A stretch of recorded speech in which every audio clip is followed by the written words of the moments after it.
여러분 안녕하세요. 세계 경제는 지금 커런트 이슈즈 오브 글로벌 이코노미 편집자 정견만입니다. 네, 8월 25일자 세계 경제는 지금 시작하겠습니다. 오늘 토픽 한 건, 단신 4건, 그리고 오늘 명상 시간에는 독서에 관한 명언과 속담을 소개하겠습니다. 오늘의 토픽은 파월 연준 의장이 Time has come for policy adjust, 즉 물가 고용등 재반 여건이 금리 정책을 조정할 시기라고 말했다는 겁니다. 그러나 구체적 금리 인하 시기 및 속도에 대해서는 언급하지 않았습니다. 네, 오늘 단신은 4건입니다. 첫 번째 단신은 미국 대통령 후보들인 해리스와 트럼프의 경제 정책을 비교하고 평가한 내용들입니다. 고율 관세부가 가계비 관련 가격 인상 통제 등 5개 부문에서 비교 평가했습니다. 두 번째 단신은 해리스 부통령 관련 뉴스 모음들입니다. 맥도날드가 민주당의 강력한 심벌이 되었다는 등 6개의 소식입니다. 세 번째 단신은 지난 주말에 있었던 영국 파운드와 급등 등 7종의 단신들입니다. 네 번째는 다음 주 미국 금융시장 주요 이슈 및 일정입니다. 오늘의 명상 시간에는 가을이 다가옴에 따라 독서에 관한 명언과 속담을 소개하겠습니다. 네, 오늘의 토픽. Fed Chair Powell indicates interest rate cuts ahead. Time has come for policy adjust. CNBC 뉴스 보시죠. 네, 지롬 파월 연준 의장이 지난 금요일 잭슨 홀 심포지엄 키노트 어드레스를 통해서 물가 고용 등 여건이 금리 정책을 조정할 시기라고 말했다는 소식입니다. 그러나 파월 의장은 구체적 금리 인하 시기 및 속도에 대한 기자 질문에 답변을 거부하였습니다. 그러나 그는 팁은 제공하였는데요. 향후 입수되는 데이터, 전망 및 리스크 균형에 따라 금리 인하 시기 및 속도가 결정될 것이라고 말하였습니다. 즉 향후 입수되는 물가 그리고 고용시장 동향 등을 보고 구체적인 금리 인하 시기 및 속도를 정하겠다는 거죠.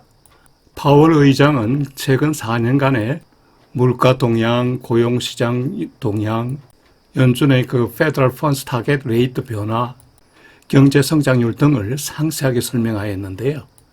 여기 표들은 파월 의장이 언급한 경제 지표들입니다.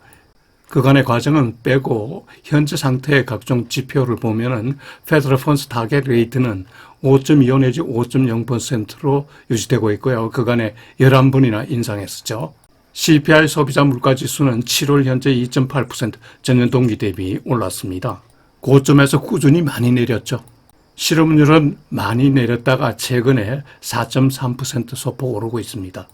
경제 성장률은 지난 1분기에 1.4%에서 2분기에는 2.8%로 올랐습니다. 파월 의장은 그간의 물가 상승 요인과 하락 그리고 이후 정책 대응과 그 효과 등에 대해서 경제학적으로 상당히 상수를 했는데요. 간략히 말씀드리면 요인은 팬데믹 후에 억제된 상품 수요가 폭증했고 그리고 전쟁 등으로 공급망 문제가 상존하였으며 그리고 고용시장이 너무 타이트해서 서비스 인플레이션이 많이 올랐다는 겁니다. 정책 대응은 초과 수요 억제를 위해서 재작년 3월부터 작년 7월까지 11차례나 금리를 인상하였다는 겁니다. 이런 금리 인상 효과로 물가 상승률이 최근 연준 목표 2%에 근접 중이라고 했습니다. 따라서 그는 물가 안정에서 이제 완전 고용으로 정책 포커스를 균등하게 가져갈 시점이라고 말했습니다. 즉 물가는 의미 있게 하락하였고 노동시장은 더 이상 타이트한 과열 상태가 아니라는 거죠.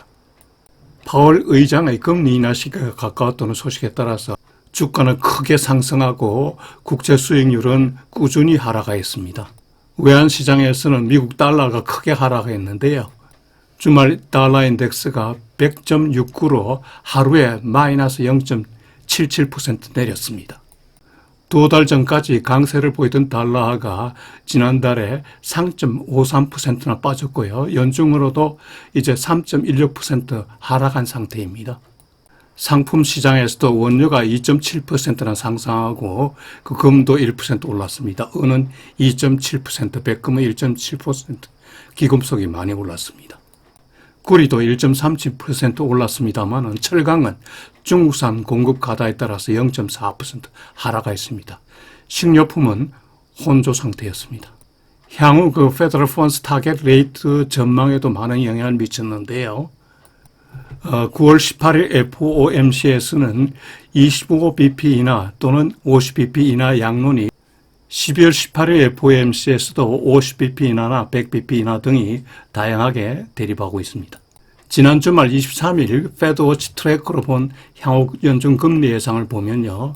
먼저 9월 18일자 FOMC에서는 25bp 인하가 63.5% 확률로 우세합니다. 50bp 인하는 36.5%로 내려갔습니다.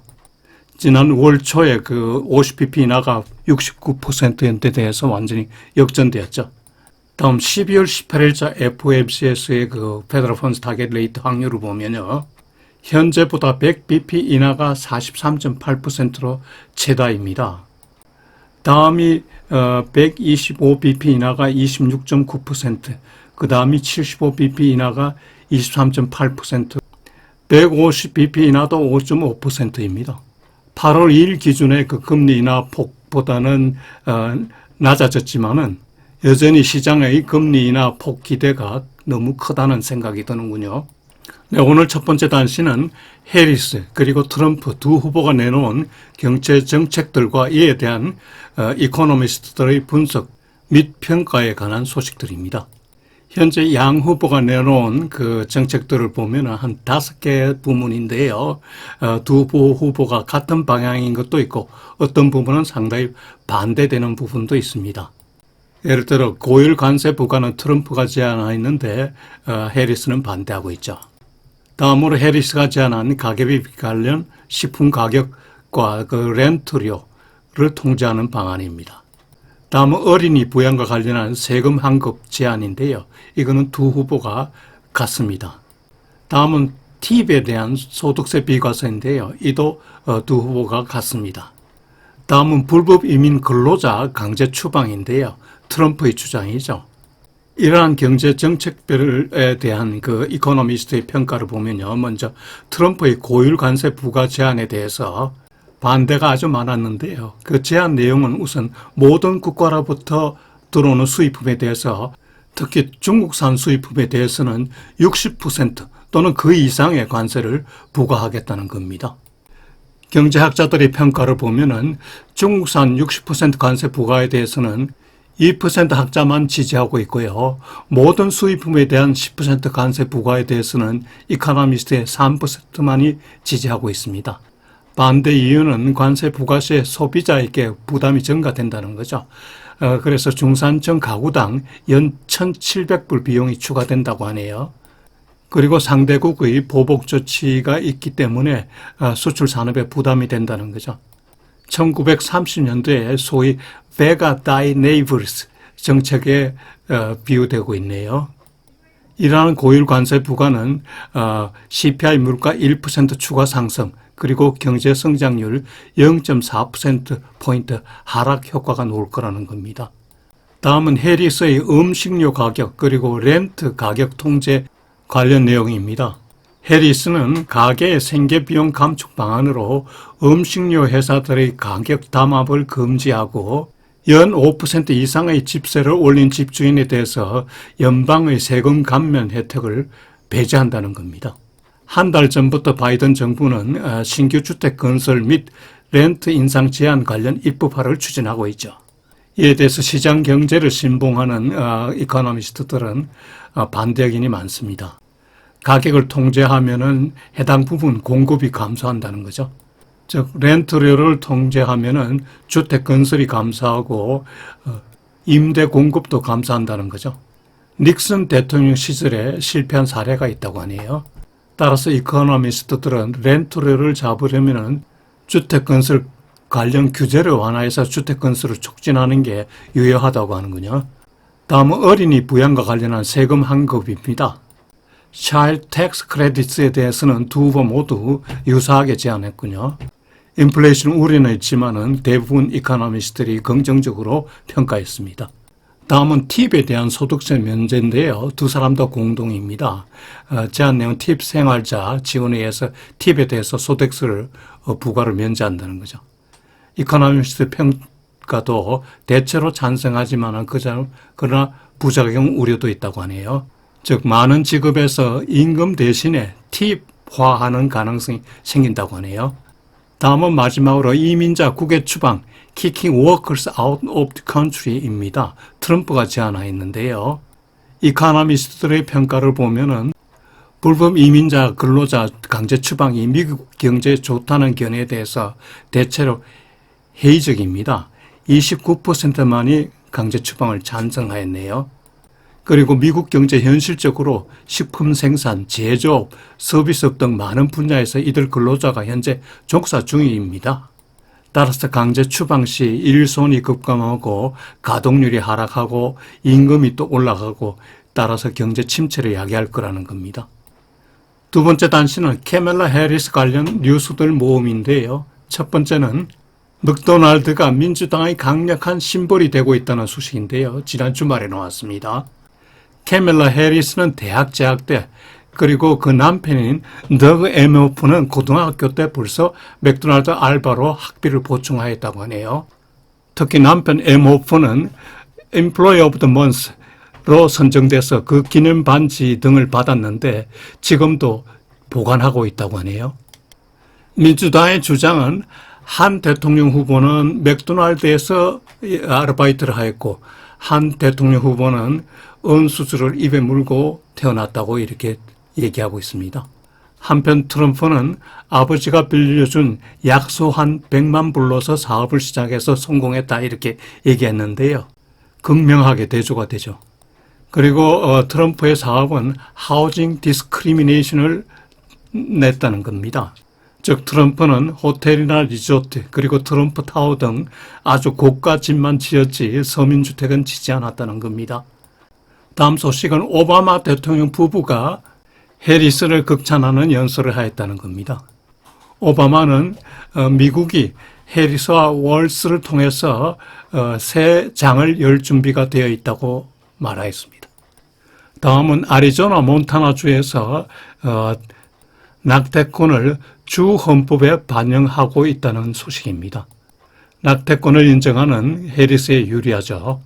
다음은 지난번 민주당 전당대회에서 트럼프의 과거 그 비서 그리고 과거 열렬 추종자들이 나와서 트럼프를 동정심도 없고 모랄도 없다고 이렇게 비난하였습니다. 트럼프 맹렬 추종자들이 이탈하는 모습이죠. 다음은 해리스 측 진영에서 기업 CEO들에게 해리스가 트럼프보다 기업하기에 좋다고 홍보하고 있다는 점입니다. 트럼프는 예측이 곤란하고 자기 중심적인 사람이기 때문에 기업하기 어렵지만은 해리스는 기업의 예측 가능성을 제공하고 중산층을 지원하기 때문에 경제 활성화가 가능하다고 주장하네요. 트럼프에 반대하는 다수 언론 그리고 기업들이 해리스 지원을 하고 있습니다. 벌써 그 다수 여력 인사가 해리스 정부에 입각할 것으로 소식이 나오고 있다고 하네요.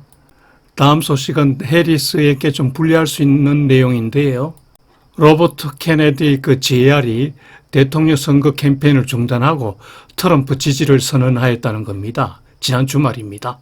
이 사람은 법무장관 상원의원을 지냈던 로버트 케네디의 아들, 즉 존 F 케네디 대통령의 조카인데요.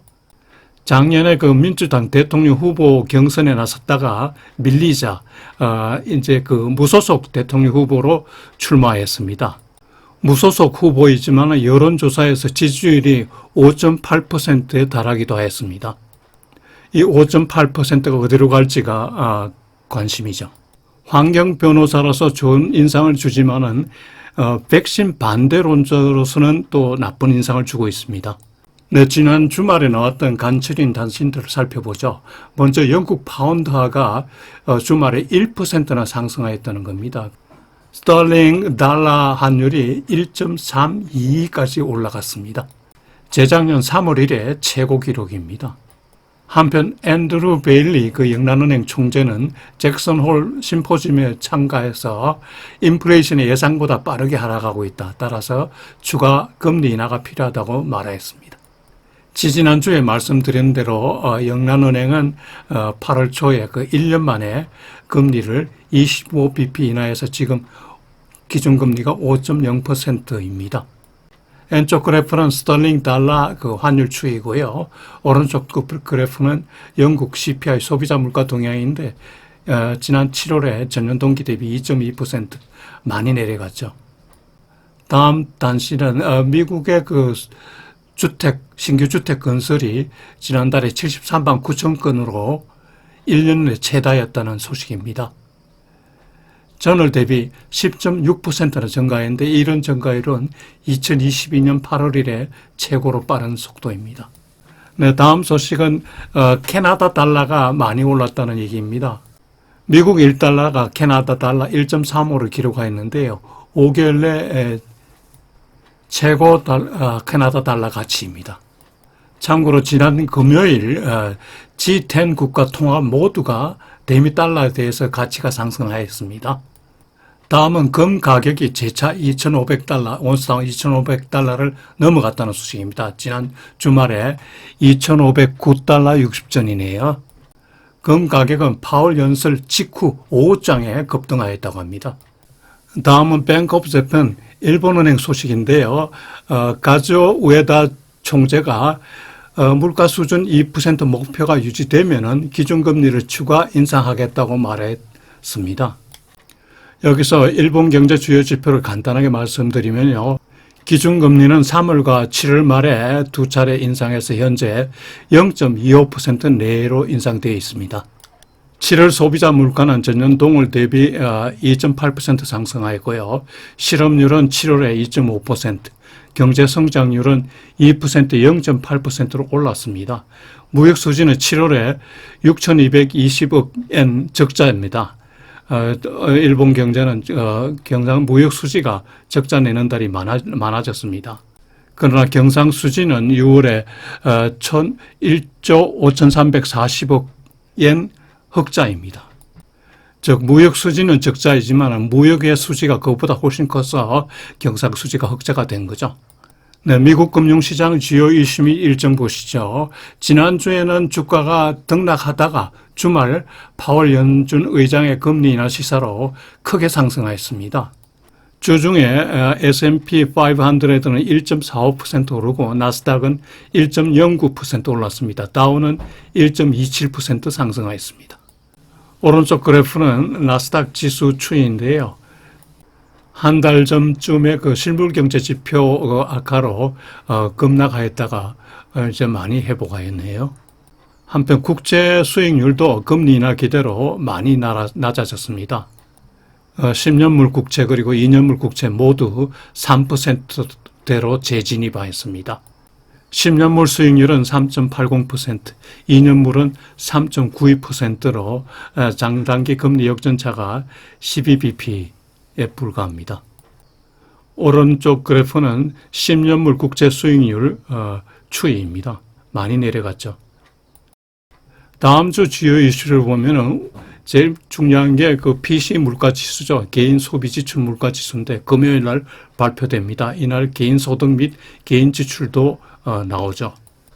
그 외 내구재 주문 동향, 주간 실업수당 청구자 수, 2분기 GDP 추정치, 그리고 미시간 소비자 심리 지수가 발표됩니다. PC 물가 전망을 보면은 전년 동월 대비 2.5% 상승이 예상되는데 이건 지난달하고 같습니다. 그리고 월간으로도 0.2% 상승인데 이도 전월과 같습니다. 개인소득은 전월과 같이 0.2% 상승이 예상되고요. 개인지출은 전월보다 0.2% 높은 0.5% 상승이 예상되고 있습니다. 내구재 주문은 전월보다 조금 떨어진 0.1% 증가가 예상되고요. 주간 실업수당 청구자 수는 전주보다 10,000명이 증가한 24만 2천 명으로 예상되고 있습니다. 또 올라가는군요. 미시간 소비자 심리지수는 67.8로 전월보다 1.4포인트 상승이 예상됩니다. 소비자 심리지수가 점점 더 좋아지고 있군요. 네, 요일별 일정은 표를 참고해 주시기 바랍니다.